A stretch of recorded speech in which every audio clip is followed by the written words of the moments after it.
Papo de Psiquiatra, com Marcelo Branhas, Marcos Crossi e Pedro Rosa. Tudo o que você sempre quis saber e nunca teve para quem perguntar. Seja bem-vindo e bem-vinda a mais esse episódio do podcast Papo de Psiquiatra. Hoje a gente continua com um tema que gera muito interesse nas pessoas, um tema que a gente já falou brevemente sobre ele em um outro episódio, né? Que é o tema da psicopatia. A gente falou sobre psicopatia brevemente no episódio sobre transtorno da personalidade antissocial, mas eu já estou aqui colocando para você que a gente está fazendo um episódio sobre isso, porque psicopatia não é sinônimo de transtorno da personalidade antissocial. Os conceitos têm uma relação com o outro, mas não são sinônimos. E eu estou aqui, claro, com o Marcelo e com o Marcos para conversarmos com vocês sobre esse tema no podcast Papo de Psiquiatra. É isso aí, Pedro. Bom, muito bom estar aqui com vocês, como sempre.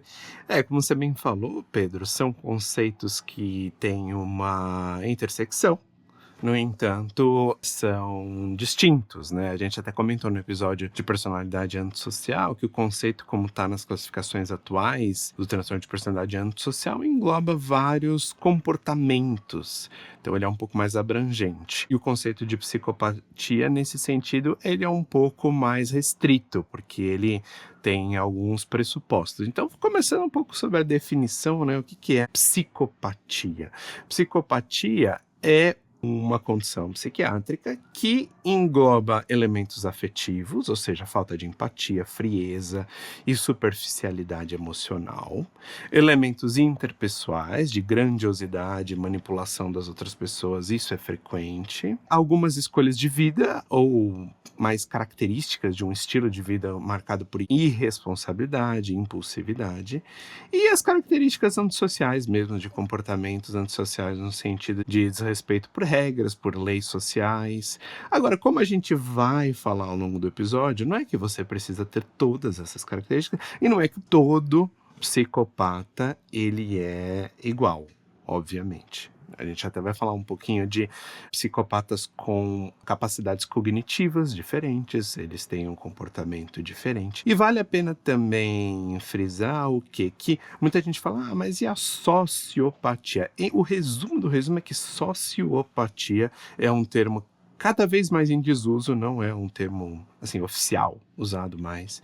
Então a gente tem personalidade antissocial e psicopatia. Sociopatia é um termo mais antigo e hoje em dia não usado muito mais nas pesquisas. É importante lembrar, a psiquiatria ela tem uma história e às vezes as palavras elas vão adquirindo novos significados, né? E tem um livro, né, que é Personalidades Psicopáticas, do Kurt Schneider, descrevendo transtornos de personalidade, por exemplo. Mas atualmente o conceito de psicopatia é diferente desse. O conceito moderno é o que o Marcelo acabou de descrever. Parece ser uma variante, talvez, do transtorno de personalidade antissocial, que tem todos esses déficits, né, emocionais e interpessoais, né? Então, muitas vezes pode ter esses comportamentos mais irresponsáveis, impulsivos, né, essa propensão a quebrar regras e etc. Ao mesmo tempo, vai ter essa questão interpessoal de falta de empatia, de frieza, de manipulação. Então, isso seria o conceito de psicopatia atual e que está descrito, por exemplo, no DSM como uma variante do transtorno de personalidade antissocial. Ou seja, nem todo paciente que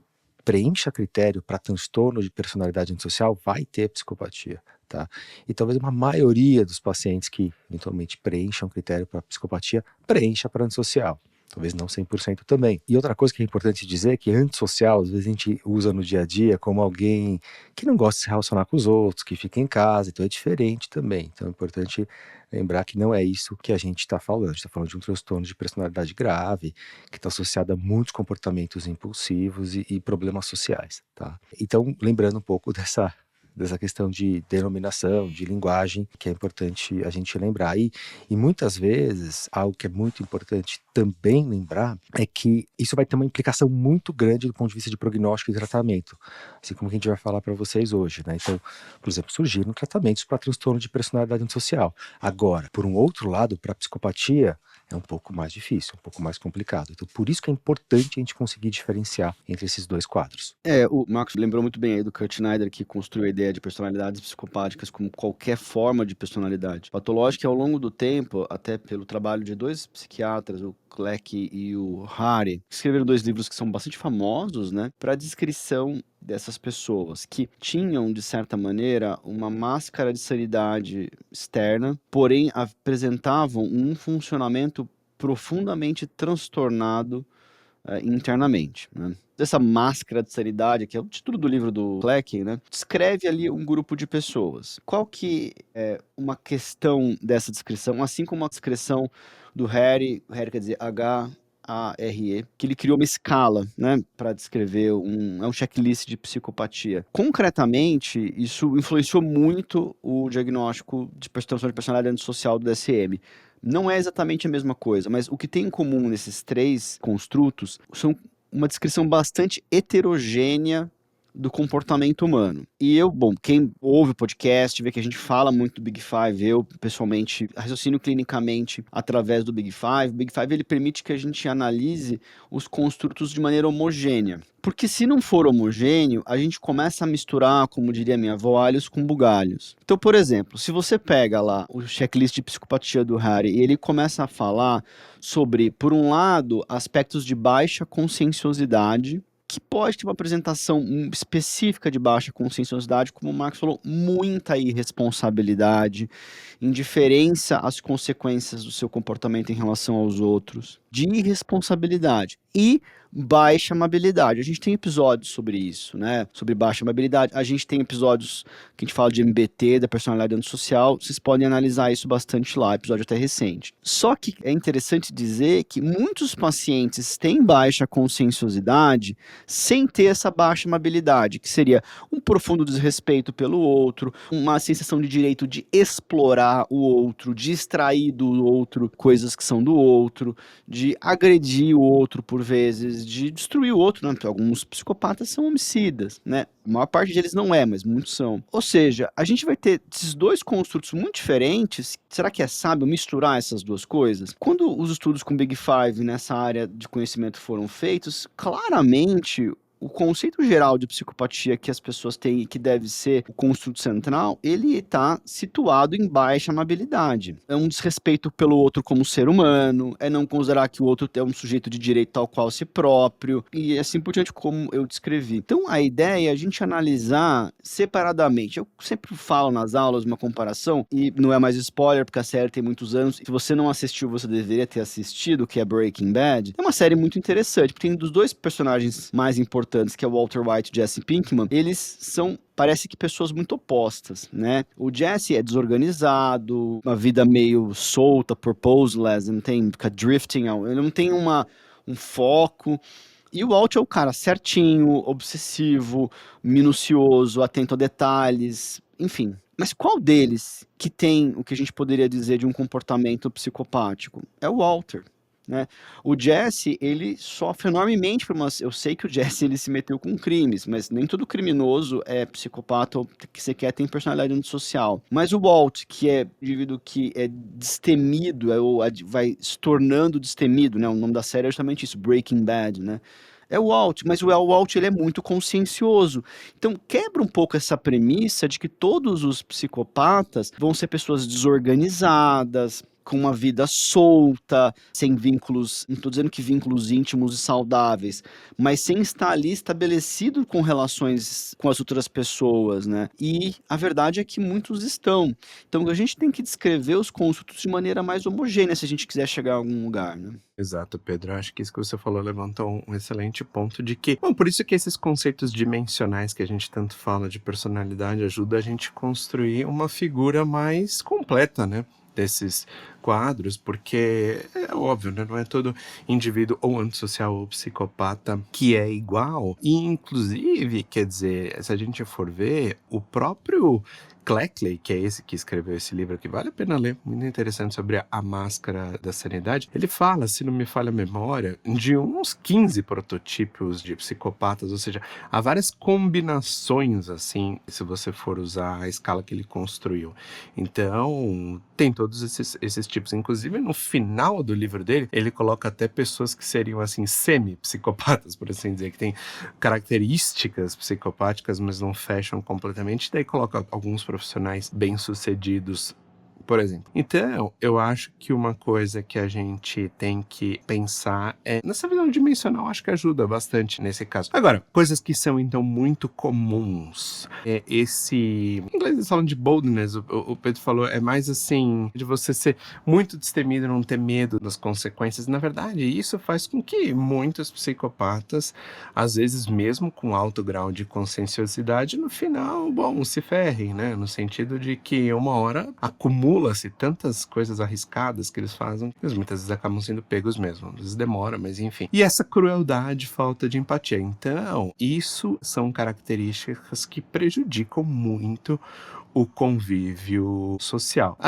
Nós três, né, a gente estava até comentando antes de começar a gravação, que já atendemos algumas vezes na vida, né, passaram por a gente psicopatas. Eu lembro muito, assim, de um que uma vez eu atendi no hospital, e realmente o paciente, ele chega a extremos mesmo, assim, extremos de fazer coisas nitidamente que prejudicam a própria saúde só para ter um ganho, né, às vezes um ganho, por exemplo, no caso que é esse que eu tô lembrando, de fugir da polícia mesmo, e daí o paciente acaba fazendo coisas contra o próprio corpo para ficar mais dias no hospital. Então são coisas assim muito complicadas. E a família, às vezes, do indivíduo, muitas vezes, fica completamente destruída, né? Então tem esse componente de a comunhão social é muito pobre nesses casos, né? Agora, uma coisa também vale a pena referenciar um pouco o nosso episódio de personalidade antissocial. A gente comentou sobre tratamentos, falando um pouco, né? Que tem agora esses novos tratamentos, inclusive baseados na mentalização para a personalidade antissocial, mas agora especificamente para psicopatia não tem ainda tratamentos efetivos desenvolvidos. Então, infelizmente, é uma condição de quase que assim dificílimo ou beirando ao impossível o tratamento, né? Quando a gente está falando de psicopatia, é um grupo também bastante heterogêneo. Qualquer classificação em psiquiatria que a gente faz, isso é algo que a gente fala bastante aqui no podcast. A gente agrupa pessoas que são muito diferentes, mas têm características em comum, né? Agora, assim, é importante lembrar que, bom, psicopatia não é igual transtorno de personalidade antissocial, como a gente já falou. Não é igual a o quê? Serial killer. Serial killer é um conceito. Qual que é o conceito de serial killer? É uma pessoa que fica matando em série, né? Que é um conceito, de alguma forma, até relacionado à investigação policial e assim por diante. Isso também não é igual, como o Pedro falou, a maior parte dos psicopatas não tem esse tipo de comportamento, né, homicida. E uma característica que, agora voltando às características da psicopatia que dificulta o tratamento, é assim, são pacientes, pessoas que têm um baixo nível de ansiedade, um baixo nível, talvez essa faceta da afetividade negativa, da personalidade é muito baixa. Então, o antissocial, muitas vezes quando a gente está vendo na prática clínica, ele tem algumas desregulações emocionais em raiva, pode ter muita ansiedade também, eventualmente, e isso causa problemas e causa sofrimento. Agora, dessas outras pessoas psicopatas, você não percebe essa ansiedade. Você parece, inclusive, tem estudos que mostram que tem uma raiz biológica, quer dizer, eles têm uma menor ativação autonômica. A gente tem um sistema nervoso autônomo no corpo, que é esse sistema simpático e parasimpático. A gente já comentou brevemente aqui, que é um sistema relacionado à luta ou fuga, né? Um sistema simpático, ele aumenta a frequência cardíaca, ele prepara a gente para correr, para fazer atividade física, para fazer algo mais estressante. E quando tem outro sistema parasimpático que diminui a frequência cardíaca e de alguma forma prepara a gente para o descanso. Essas pessoas, elas têm uma menor ativação autonômica. Então tem vários estudos mostrando que eles têm uma frequência cardíaca basal reduzida, eles têm até uma menor reatividade de cortisol, que é um hormônio relacionado ao estresse. Então tem algo biológico ali que diminui esse nível de estresse, resposta ao estresse e ansiedade. E isso, de alguma maneira, né, fica difícil você conseguir empatizar com alguém assim, né? Alguém que não compartilha das mesmas preocupações que a gente tem e que muitas vezes o tratamento para transtorno de personalidade envolve um setting terapêutico, envolve uma psicoterapia, envolve você se envolver com a pessoa, criar um vínculo e a partir de uma aliança terapêutica tentar promover mudanças. Quando você tem uma pessoa que está tão desconectada, tanto no nível de ansiedade, mas no nível de antagonismo social grande, fica muito difícil estabelecer primeiramente esse setting terapêutico, porque muitas vezes isso vai ser o quê? Povoado por uma desconfiança, alguém que tem uma intenção de o que eu vou ganhar com isso, como o Marcelo falou, tem sempre uma outra agenda encoberta que não é o processo terapêutico, né? Então, é realmente um tratamento muito difícil. Por isso que até quando você lê o manual de MBT, que é o tratamento baseado em mentalização, eles falam, olha, isso aqui é para transtorno de personalidade antissocial, não é para pacientes com psicopatia, tá? Então a implicação é que, assim, realmente é um desafio. Talvez sejam pacientes que possam ter comorbidades, né? Transtorno relacionado ao uso de substância, também podem ter outros problemas que talvez você possa até tentar manejar, mas a psicopatia em si, né, não tem tratamento. Uma outra questão que às vezes a gente também tá aqui talvez fazendo alguns mitos, né? Essa ideia de que a gente tá falando de personalidade, eu vou mudar um pouco de tema, mas como se todos os psicopatas fossem inteligentes, tivessem um QI acima. Isso não é verdade. É claro que muitos deles são, mas muitos deles não são. Naturalmente, aqueles que são, eles têm, digamos assim, um sucesso maior nas suas empreitadas de exploração dos outros, né? E vão, portanto, adquirir uma proeminência maior, vão ter que ficar famosos, né? Acho que é sempre relevante a gente analisar, de certa maneira, as pessoas à nossa volta, ou melhor dizendo, as pessoas que estão em posições de poder sobre essa hipótese, né? E muitas vezes não é nem quem a gente imagina, né? O ponto é que, assim como outros eixos, ou seja, a ideia de analisar as coisas com dimensões homogêneas é que você pode ter um indivíduo que tem uma psicopatia e ele é muito consciencioso, organizado, diligente, esforçado, ou não. Ou o indivíduo pode ter psicopatia e ser muito inteligente, capaz de resolver muitos problemas, e ser esperto e ter uma capacidade de planejamento impressionante, porque ele tem uma capacidade de leitura da realidade que os outros não têm, ou ele pode ser uma pessoa que tem um QI baixo, uma dificuldade de compreender que as coisas estão acontecendo em volta dele e de tomar decisões que sejam melhores para ele. O indivíduo ele pode ter um indivíduo muito extrovertido, com aquele charme superficial, né, uma capacidade de agregar as pessoas e de controlar grupos e de comandar comunidades, né? Ou ele é muito introvertido, isolado, não tem motivação social, mas ele continua sendo um psicopata. Ou seja, a gente tem que ter, se o centro da psicopatologia é uma baixa amabilidade, que é uma dificuldade com a verdade, uma mentira repetitiva sobre coisas graves e que manipula o outro, uma falta de remorso a respeito do sofrimento, quer dizer, o indivíduo causa o sofrimento para o outro, ele não ressoa nesse sofrimento, ele não demonstra remorso verdadeiro, ele não se prontifica para sanar isso, né? Uma incapacidade de valorizar o outro como ser humano e uma capacidade somente de pensar nas suas próprias necessidades, não colocar as necessidades do outro à frente. Esse é o centro. E são versões graves disso. Ninguém é perfeitamente com compaixão perfeita, ninguém toda hora se importa com todo mundo. Então a gente tem que tomar cuidado também porque às vezes as pessoas começam a achar que o outro é psicopata porque o outro é um indivíduo que prefere ter uma vida mais sozinha e uma vida em que ele não está toda hora ajudando os outros. Isso não é necessariamente um transtorno mental. O que a gente está falando aqui é de coisas graves, de coisas que são muito fora do padrão da ética que a gente costuma ver no cotidiano, né? E comportamentos, por vezes, criminosos, e como o Marcos falou, não é só crime violento, né? Tem muito crime, entre aspas, aí, né, colarinho branco, que entra nessa categoria, ainda que às vezes as pessoas façam os dois. Ou seja, novamente, o que a gente precisa é entender o centro do problema, que é baixa amabilidade, e os outros fatores do Big Five e inteligência, eles vão variar para compor uma personalidade complexa, com múltiplos aspectos, como o Marcelo falou que até o Cleck já sabia disso anteriormente, né? Mas que foi, de certa maneira, perdido na escala do checklist psicopatia do Harry e também, de certa maneira, não muito contemplado ali no modelo categorial tradicional do DSM, ainda que o modelo alternativo dos transtornos da personalidade tenha aí percebido essa diferença e colocou ali, usando o Big Five, uma análise interessante. Então é importante lembrar, pessoal, também que a gente tem que ter uma perspectiva de desenvolvimento, né? A psicopatia, ela tem vários fatores de risco, desde fatores de risco intraútero, estresse materno, fatores genéticos, como a gente comentou também, relacionado, por exemplo, aos traços de personalidade, a menor reatividade autonômica, e também fatores ambientais. Maus tratos, negligência, conflitos parentais, apego inseguro. E na infância e adolescência existe um diagnóstico que é o transtorno de conduta, que muitas vezes tem a ver com essa criança ou com esse adolescente que tem comportamentos de violação à regra, comportamentos que podem lembrar, assim, um transtorno antissocial, mas é importante lembrar que o transtorno de personalidade antissocial, ele não é feito em pacientes com menor de 18 anos, mas sim o transtorno de conduta, porque muitas vezes essas crianças ou adolescentes que preenchem transtorno de conduta não vão evoluir para um transtorno de personalidade antissocial, porque de alguma maneira esses comportamentos, esses traços, eles podem ser mais maleáveis. E aí que talvez esteja a esperança, quer dizer, como que a gente pode intervir mais precocemente para que as pessoas não evoluam para quadros mais graves na idade adulta, como eventualmente para psicopatia. Claro que isso é um tema incipiente, mas existem intervenções parentais que se mostram eficazes em pacientes com transtorno de conduta. Então, é sempre aquele caso quando a gente vê no consultório, muitas pessoas são ultra especialistas nisso, nossos colegas lá no IPQ, né?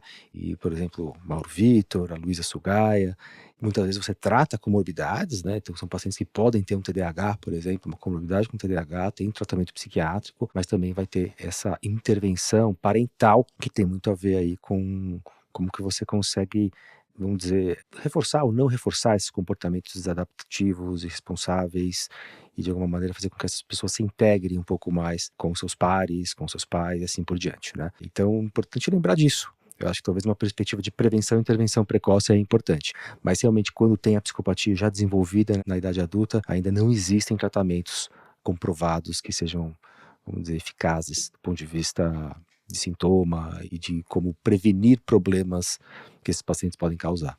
Bom, pessoal, esse foi o nosso episódio aqui sobre psicopatia. É um tema complexo, mas a gente quis complementar com esse episódio em relação aos episódios anteriores sobre personalidade antissocial, que também valem a pena aí vocês verem e ouvirem. Muito obrigado pela audiência e até mais. Obrigado, pessoal. Até o próximo. Um abraço. Um abraço, pessoal. Obrigado.